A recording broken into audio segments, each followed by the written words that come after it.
Good day everyone, my name is Brian Castro from Bitared 2A. Sa video na ito ay tuturuan ko kayo kung paano gumawa ng stencil printing using bond paper. So, yung una kong ginawa dito is naglagay ako ng matigas na bagay. So, yung ginamit ko dito is chopping board para malapat natin ng maayos or maunat natin ng maayos yung ating telang gagamitin.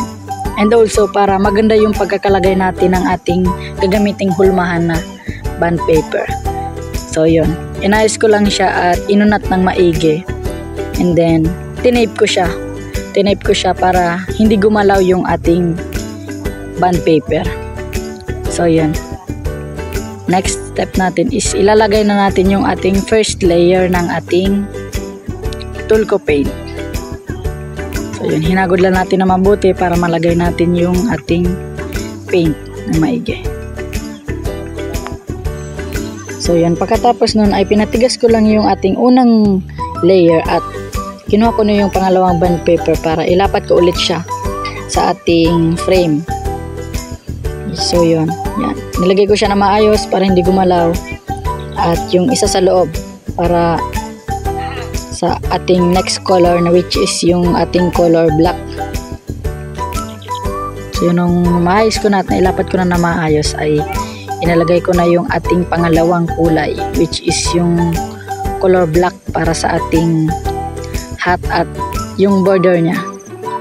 So yung hinagod ko lang ng maayos para maganda yung kalabasan ng ating.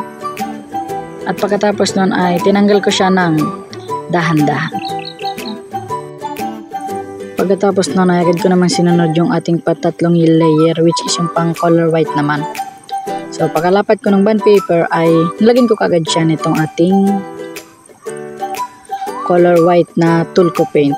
So, yun, hinagod ko lang na maayos at nilagyan yung dapat lagyan. Pero make sure nyo na natuyo na yung inyong unang layer bago kayo pumatong kasi masisira yung unang layer kung papatungan nyo kagad siya.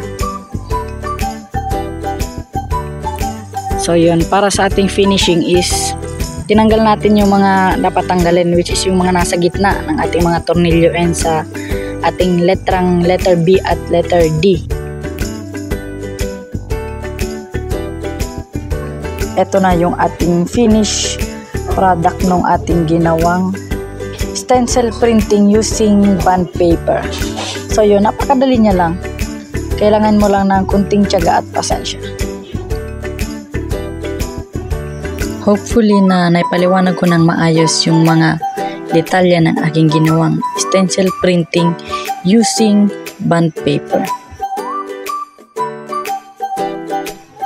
Thanks for watching and to God be the glory.